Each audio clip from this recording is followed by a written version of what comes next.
the take-home message here, though, is to have very specific guidelines at your institution to manage both CRS and ICANS. The guidelines should include the basic management that's described in the various PI and REMS programs, and then tailored to your institution. The protocol should be readily available to all practitioners who may participate in the care of these patients. So not only oncology, but also ICU and emergency room practitioners, as well as other potential consultants or hospitalists. You're listening to the Oncology Nursing Podcast, where ONS Voices Talk Cancer, a resource from the Oncology Nursing Society. Through conversations with subject matter experts, we examine the important issues in oncology nursing, from new treatments to patient-centered research to advancements in clinical practice. Join us as we hear from nurses in all facets of oncology care, from bench to bedside and everywhere in between. Welcome to the Oncology Nursing Podcast. Hello, and welcome to the Oncology Nursing Podcast. I'm your host, Lenise Taylor, Oncology Clinical Specialist at ONS, and today we are joined by ONS member Phyllis McKiernan, Advanced Practice Provider at the John Theurer Cancer Center at Hackensack University Medical Center in New Jersey, to discuss how to recognize and manage toxicities related to chimeric antigen receptor, or CAR T-cell, therapy for hematologic malignancies, specifically ICANS and CRS. This podcast episode is produced by ONS and supported by funding from Janssen Oncology and Legend Biotech. ONS is solely responsible for the criteria, objectives, content, quality, and scientific integrity of its programs and its publications. Thanks for joining me today, Phyllis. Thank you, Lenise. I'm excited to be here. Let's start by talking briefly about what CAR T-cell therapy is. Okay, so CAR T-cell, or chimeric antigen receptor therapy, is basically a novel immunotherapy that involves modifying a patient's T cells to destroy malignant cells. CAR T cells are really synthetic cells, and they've been referred to actually as a living drug because they do not exist naturally. T cells from the patient are genetically engineered in the laboratory to produce a protein on the surface of the cell called chimeric antigen receptors, or CARs. And these CARs are then designed to recognize and bind to specific proteins or antigens on the surface of malignant cells in order to target and eradicate those cells. The basic process involves first harvesting the patient's T cells by apheresis. Then, through the use of various viral vectors, engineered genetic material is inserted into the T cells to target a specific tumor antigen. And then the T cells are then incubated and expanded in the laboratory. The patient will receive a lymphodepleting chemotherapy, usually fludarabine or bendamustine based, to enhance the efficacy of the CAR T cells, which are then infused back into the patient via an IV. Currently, a CAR T-cell is used for patients with advanced refractory hematologic malignancies targeting either CD19 in acute lymphoblastic leukemia and lymphomas, as well as BCMA, or B-cell maturation antigen, in multiple myeloma. And the diseases are usually refractory and relapsed diseases. But due to promising results, CAR T is being explored in other cancers, including solid tumors. So it's a very exciting and evolving field. It's so wild to me to think about how they even came up with this as an idea for treatment. Right? So true. What are the toxicities that you see most frequently after the patient has received their CAR T-cell infusion? There are several groups of toxicities associated with CAR T, including CRS, or cytokine release syndrome, neurotoxicity, or ICANS. You can also see neutropenia with infection and sepsis, and tumor lysis syndrome. But the most common toxicity we see is the CRS, the cytokine release syndrome. And this is an inflammatory response in which cytokines such as interleukin-6 or IL-6, tumor necrosis factor, interferon gamma, and others are released as a result of this T-cell activation and proliferation. And IL-6 is thought to be the main contributor to this. These cytokines will then in turn stimulate other cells of the immune system, such as macrophages and endothelial cells, to create this hyperinflammatory response. Risk factors for CRS include high tumor burden, high T-cell dose, and peak expansion time, as well as the presence of baseline inflammation, which we see in patients that have advanced diseases. The hallmark of CRS is fever, and the median onset is usually 1 to 3 days. But with some CAR products, it can be seen 1 to 2 weeks following the infusion, as that's when the peak T-cell expansion happens. Other presenting symptoms of CRS include hypotension, hypoxia, tachycardia, chills, myalgias, arthralgias, malaise, and the symptoms are usually mild and have been described as flu-like. However, some patients can develop more severe symptoms, such as progressive hypotension requiring intervention, respiratory distress, dyspnea, vascular leak syndrome, coagulopathies, and in some cases, multi-organ failure. Severe CRS can trigger macrophage activation syndrome and hemophagocytic lymphohistiocytosis, or HLH, as well as other life-threatening complications that include cardiac dysfunction, adult respiratory distress syndrome, and even DIC. Now, the neurologic toxicities that we see have been referred to as CAR-T encephalopathy syndrome, or CRES, but more commonly, they're referred to as immune effector cell-associated neurotoxicity syndrome, or ICANS. Now, these neurologic toxicities can occur with or without CRS and are usually seen within the first 1 to 2 weeks after the CAR infusion, but again, can sometimes be seen later. Symptoms include decreased attention, delirium, encephalopathy, trouble word finding or aphasia, somnolence, ataxia, and headache. And they can progress to seizures and cerebral edema and increased intracranial pressure. Risk factors for neurotoxicity include prior CRS, a high disease burden, peak T-cell expansion, and any pre-existing neurologic comorbidities. Now, the exact pathophysiology of neurotoxicity is not completely known, but one thought is that CAR T-cells somehow change the permeability of the blood-brain barrier, thus making the patient more vulnerable to these neurologic changes. So those are the two most common, but we do see other toxicities as well. We can see cytopenias that can happen after the lymphodepleting chemotherapy and the CAR T infusion, and these can persist for several weeks, and I've seen them actually for several months in some patients. Patients with a high tumor burden and those who have more severe CRS may have a delayed hematologic recovery and thus prolonged cytopenias. These patients who are often immunocompromised prior to CAR T due to previous treatment and hypogammaglobulinemia are at risk for viral, bacterial, and fungal infections. Therefore, prophylaxis with antimicrobials is recommended as following CAR T, and as one would expect, fever would be the hallmark sign of infection. Now, tumor lysis syndrome, or TLS, is less common with CAR T, but it can occur in patients with a high tumor burden. TLS occurs when large numbers of tumor cells are destroyed or lysed, and the intracellular contents of those cells are released into the bloodstream. Subsequent electrolyte imbalance can lead to cardiac arrhythmias and even acute kidney injury. So the clinical symptoms of the cardiac dysfunction or renal dysfunction are seen later. TLS is usually first seen with abnormalities in blood chemistry, such as hyperuricemia and elevated serum creatinine. So careful monitoring of blood chemistries is recommended after CAR T. Other reported toxicities include B-cell aplasia, which increases their patient's risk of infection, CRS-related coagulopathies, where patients can be in a hypercoagulable state, or in later stages, even a hyperfibrinolytic state. So some of these conditions we see with a lot of our oncology patients, but specifically for CRS and ICANS, are there other conditions that might mimic these toxicities? Yeah, sure, absolutely. Fever is the most common symptom that we see after CAR T, and it's going to indicate CRS or infection. So patients who have fever after CAR T should be treated for CRS and monitored, but it's also important to remember that patients with neutropenia are certainly at higher risk for infection or sepsis. So any fever needs to be further studied for infection. Patients with fever after CAR T should have an infection workup, including body or blood fluid cultures, imaging such as chest X-ray, CAT scan, and certainly empiric antibiotics. In addition, patients with CRS can experience GI symptoms such as anorexia, nausea, and vomiting. These can indicate infection, so maybe a viral GI illness, and they can also be late effects from the lymphodepleting chemotherapy. Respiratory symptoms can be seen with CRS and again, or infection, and can also be observed in patients who have severe neurotoxicity, even some patients requiring intubation to protect their airway. Headaches we can see with CRS, we can see it with neurotoxicity, certainly with infection as well. Renal symptoms and electrolyte imbalance can be sign of tumor lysis syndrome or of late CRS. Other neurologic symptoms such as aphasia can be seen with if patients having a CVA, cerebral vascular accident, or other neurologic symptoms of ICANS such as seizures, ataxia, and somnolence can be seen in infection or even as a medication side effect. These patients are on a lot of supportive medications.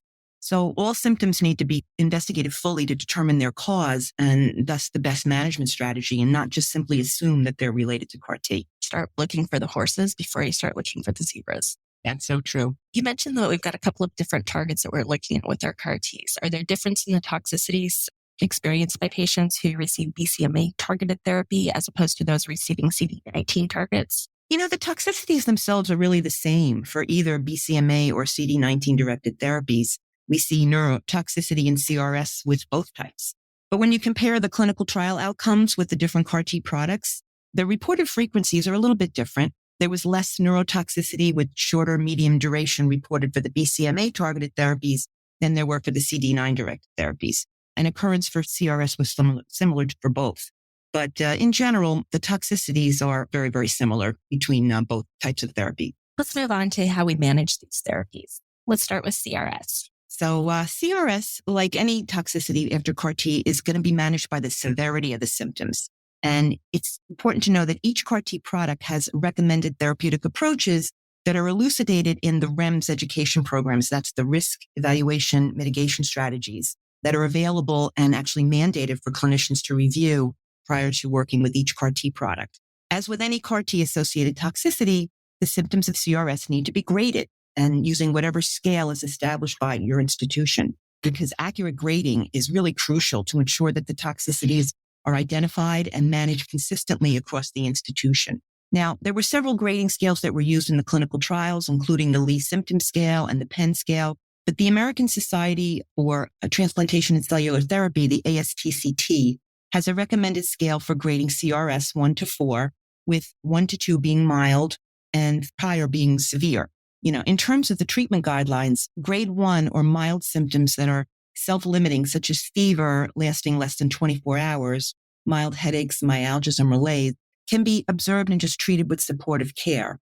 But if there's no improvement in the grade 1 symptoms or the patient develops grade 2 toxicity, such as continued fever, low-grade oxygen supplementation, or mild hypotension that could be response to IV fluids or low-dose vasopressor, then tocilizumab can be administered. Now, tocilizumab is a monoclonal antibody that blocks IL-6, and that's the cytokine that was the main driver of CRS. The dose of tocilizumab can be given and then repeated every 8 hours for a max of 3 doses within a 24-hour period if there's no response. And that can certainly be repeated as well. If there's no improvement after 3 days or the patient develops a grade 3 toxicity, such as higher oxygen requirements, liver function abnormalities, hypotension, maybe needing multiple vasopressors or other end organ damage, then corticosteroids such as dexamethasone are recommended. And with improvement, the steroids can then be slowly tapered off. And if there's no improvement or a grade 4 life-threatening toxicity develops, the strategy would be to continue that intensive management to maintain hemodynamic stability and also administer high-dose steroids until you see improvement.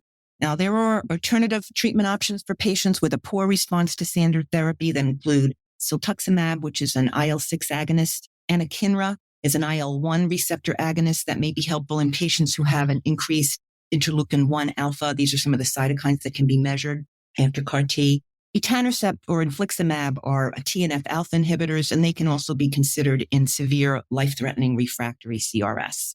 Moving on to ICANS, how would you manage that? So again, use of consistent tool for grading is important, and that's what guides your clinical management of toxicity, including ICANS. One of the most common grading scales that oncology nurses use is the Common Terminology Criteria for Adverse Events, or the CTCAE. And this was actually used early on in the CAR T symptom grading, in the original clinical trials, which included the neurologic toxicity grading. However, now as per the ASTCT consensus grading for CRS and neurotoxicity that's associated with immune effector therapy, the recommended grading tool is the Immune Effector Cell Associated Neurotoxicity Syndrome Scale, or ICANS, and the Immune Effector Cell Associated Encephalopathy, or ICE assessment tool. Now, the ICE score, it actually measures alterations in speech, orientation, handwriting, attention, and receptive aphasia.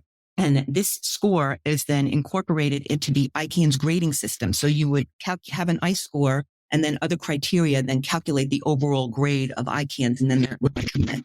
So once the patient shows signs and symptoms of neurotoxicity, they should have a comprehensive neurologic exam, and that would include and should include a neurology consult, maybe imaging such as an MRI or CT, and perhaps even a lumbar puncture. If the patient is outpatient, they should potentially be evaluated for remission depending on the severity of their symptoms. Anti-epileptic medications such as levetiracetam or Keppra could be considered early on to prevent seizures. Patients with headaches may need pain control and pain medications. That can also alter their consciousness, so that needs to be kept into account. Some patients can develop increased intracranial pressure with cerebral edema, so the head of the bed should be elevated at least 30 degrees. Now, grade 1 neurologic symptoms are mild, and patients are usually just closely monitored with frequent neurologic exams. But for grade 2 or higher neurologic toxicities, the clinician should consider adding corticosteroids such as dexamethasone or methylprednisolone, and this would be given higher doses for more severe progressive symptoms. Now, tocilizumab, the IL-6 blocker that we use to treat CRS, really shouldn't be used for neurologic toxicity alone, as this is really not effective. But if the patient does have concurrent symptoms with CRS, such as fever, hypotension, hypoxia, then tocilizumab could be used in conjunction with the corticosteroids. Management of neurologic toxicity is mainly supportive care with steroids, as the symptoms are usually self-limiting and they are reversible. For patients with progressive neurologic symptoms, though, they are going to need more aggressive care. Their airways need to be protected, and some of them will require intubation as well as monitoring in the ICU. So whether the patient has CRS or neurotoxicity, they really need to be monitored to maintain cardiac and pulmonary function, and they need to be monitored for any other signs of organ damage. Patients are going to need emotional support and comfort measures, especially if they have pain. And let's not forget their families who are observing these sometimes really scary toxicities. Keeping them informed and reassured is so important in the overall management plan of these toxicities. That's a lot to manage. It can be. Are there standard guidelines or resources to manage these toxicities? Sure. As we said, CAR products have recommendations for managing toxicities that are reviewed in the REMS programs, as well as the prescribing information for each product. They all have very similar recommendations for managing CRS based on the grade, although you may see different grading scales used in the clinical trials, and those are going to be reported in the prescribing information or PI for each product. That's why, again, using a consistent grading scale at your institution is critical.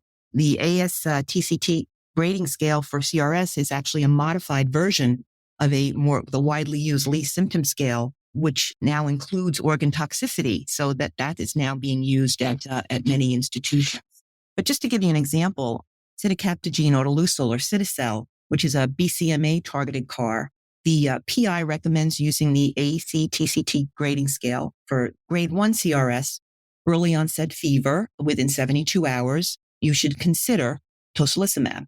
But for grade 2, which is defined as continued fever, hypotension not requiring vasopressors, and or hypoxia that requires oxygen via nasal cannula, so low flow oxygen, or any other grade 2 toxicity, then tocilizumab should be administered, and now corticosteroids considered. Grade 3 and 4 would be progression of these symptoms, with grade 4 being life-threatening, and treatment would include dose escalation of tocilizumab, the addition of high-dose steroids, and any medical management of organ functions such as dialysis, vasopressors, intubation, etc. And the other CAR-T products for the CD19-directed or other BCMA-directed product are very, very similar. Now, for ICANS, the Cidacel PI recommends treatment based on the ASTCT recommended ICANS grading scale, which includes your ICE score, and using dexamethasone for grade 2, anti-seizure medications, and neurologic supportive care with higher dose steroids and more intensive care for grade 3 and higher. Now, for tisagenlecleucel or Kymriah, which is a CD19 targeted therapy for ICANS grade 2 without CRS, the PI recommends supportive neurologic care and now to consider dexamethasone if needed. So whereas Cidacel says to give it at grade 2, the Kymriah PI says you can consider it. So it depends on what the clinician feels if the symptoms are progressing. And if certainly for any grade 3 or higher, steroids and more intensive care is recommended. So although there are minor differences with managing the neurotoxicities, the CRS management is pretty similar. I think the take-home message here, though, is to have very specific guidelines at your institution to manage both CRS and ICANS. The guidelines should include the basic management that's described in the various PI and REMS programs, and then tailored to your institution. The protocol should be readily available to all practitioners who may participate in the care of these patients. So not only oncology, but also ICU and emergency room practitioners, as well as other potential consultants or hospitalists. And of note, most, if not all, products require having at least 2 doses of tocilizumab readily available prior to any CAR-T infusion. So that needs to be included in your management program, and speaks to having the pharmacy involved as well in developing and maintaining a safe CAR-T program. So it really takes a village to manage these patients, Lenise. I know. I remember when we started putting these on board at my prior institution, the number of people in the room that we hadn't normally had conversations with to get this up moving was huge. As it should be. Exactly. What are some of the ways oncology nurses can recognize the signs and symptoms before the toxicity becomes severe? Oncology nurses need to be familiar with and know where to find the CAR-T protocols for their institution. Staff education for managing CAR T patients should be mandated for all staff who will be caring for these patients. Having those grading scales for CRS and ICANS available and accessible for nurses is crucial. Some institutions have flow sheets built into the EMR, the electronic medical record, with requirements for how often those need to be completed after the CAR T infusion. So, for example, standardized times to check vital signs so as to catch any temperature elevation or drop in blood pressure that can indicate an early CRS will be important. And then guiding more frequent monitoring that can result in starting therapy such as tocilizumab at the first site of a grade 2, which may prevent progression to higher, more serious grades. Neurologic checks with ICE scores should be done at least twice daily after CAR T, again, to catch any of those subtle changes that you can see in neurologic function. Early detection and close monitoring certainly will lead to early intervention, perhaps preventing seizures or progression to other neurologic dysfunction. Nurses can also monitor lab results for signs and symptoms of tumor lysis syndrome, especially in those patients who come in when we've seen them all with those actively growing tumors and high burden of disease. Detecting early lab changes can lead to more aggressive hydration and control of the hyperuricemia to prevent renal damage and those serious electrolyte imbalances we see with TLS.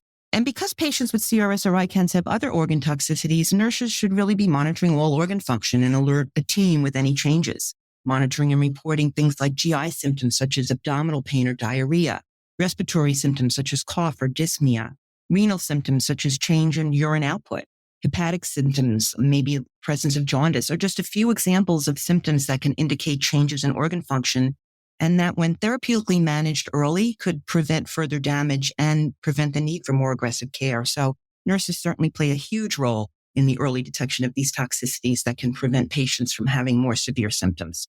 What's the best way the nurse could support patients experiencing these toxicities? Providing basic good nursing care really needs to be done to maintain skin integrity, good oral hygiene, mobility, good nutrition. This should continue throughout the patient's journey after CAR T. And it becomes even more important for the nurse to drive that because when the patients are experiencing toxicities, then they may not be able to actively participate in their daily care if they're acutely ill. Certainly comfort measures and pain control may be needed for nurses, so pain assessments and providing both pharmacologic and non-pharmacologic interventions to relieve pain and provide comfort are ways that nurses always make a difference in my book. Now, with the CAR T toxicities, especially those severe toxicities, they can be really frightening for patients and their families. And here is where nurses, I think, can make a huge difference. Nurses can provide the patient and their family with information regarding the toxicity, how it's going to be managed, what to expect from any treatment, letting patients know and their families what the next steps are that can alleviate anxiety and give the patients confidence that the medical team is familiar with these toxicities, and letting them know that these toxicities are expected and that there are protocols in place to manage these symptoms. So if the patient is unable to communicate with their family, either due to a ICANS toxicity or perhaps even intubation, the nurses then can keep the family informed about the patient's progress and give assurance that the medical team is providing the appropriate care to manage the toxicity and that a lot of these toxicities are reversible. Consistent communication can make a huge difference for patients and their family, and nurses who are at the forefront of the patient's care can surely provide them with not only information, but also that hope and comfort that they're going to need during this time as well. Communication is absolutely key. What are some common misconceptions about toxicities after CAR T therapy? I know I just talked about the horrible things that can happen with CAR T and how some of these patients can become severely ill. But I think that some patients and even healthcare professionals who aren't familiar with CAR T believe that the toxicities are always severe and that are always irreversible, when in reality, most of the toxicities are mild and managed with minimal intervention or even just supportive care. In particular, the neurologic toxicities are usually mild, self-limiting, not requiring treatment, and are reversible. In published long-term follow-up reports, there have been no new unexpected adverse events or no neurologic toxicities. So most patients have a relatively uneventful course. That being said, having these protocols in place for early detection and managing the toxicities early on, that's what helps prevent these more severe diseases. So I think that that's really important. We've come a really long way from managing these toxicities, and the early intervention for these has become key to have the toxicities not become severe. We've seen that too, where more programs or patients were always admitted into the hospital for CAR T, and now we're seeing programs that are developing outpatient programs because we're more familiar with and learning how to manage these toxicities. And that certainly is really helpful for patients and their families as well. Exactly. What's something about CAR T cell toxicities that's not often discussed that you wish people knew more about? Most of the toxicities we discussed today happen early after the CAR T infusion, usually within the first 2 weeks. But some neurotoxicities, some of the cytopenias and infections, they can develop later. So patients can have a long-term B-cell aplasia and hypogammaglobulinemia that may need intravenous immune globulin infusions, as well as antimicrobial prophylaxis to help prevent infections.